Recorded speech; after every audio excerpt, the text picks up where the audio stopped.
Hello, this is Juan Moresco, and this is the second part of this series. So, traditional file processing is the earliest approach used to store and manage data in computer systems. In this model, each application has its own data files, and the structure of those files is tightly copied with the program that uses them. This means that if we change the format of the file, we must modify all the programs that access it. This strong dependency between programs and data is known as program data dependence. There is no centralized control of the data, and each application works in isolation. Traditional file processing systems have several key characteristics. The first is data redundancy, because some information is often stored in different files for different applications. This leads to data inconsistency when one file is updated and the others are not. Another characteristic is limit data sharing, since there is no common database. And finally, there is no data independence, which makes the system difficult to maintain and adapt to new requirements. Even though traditional files processing has many limitations, it has also some advantages. It is simple to design and implement because it does not require complex software. It has a low cost since there is no need for a DVMS license or specialized administrator.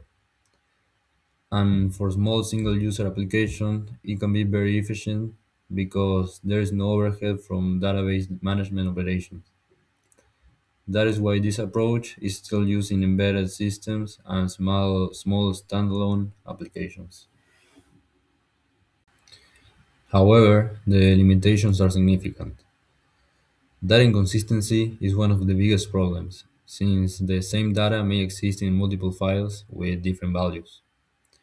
Security is weak because each application manages its own access control. Maintenance is very difficult because any structural change requires modifying multiple programs. And finally, scalability is limited, making it unsuitable for modern systems with large and shared datasets.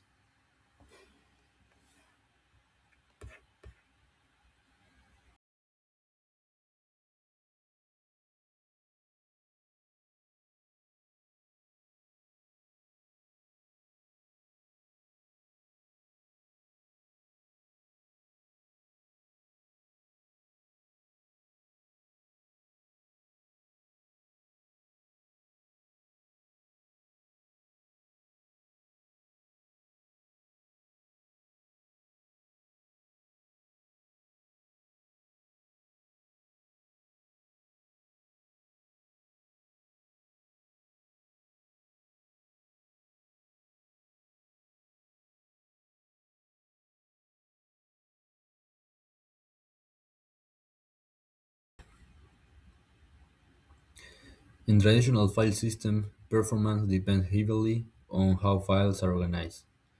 Sequential organization stores records in order and is efficient for batch processing.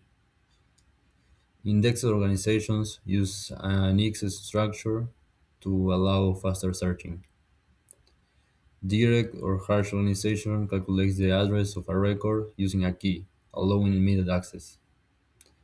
Each of these methods represents a trade-off between storage cost, access speed, and update complexity.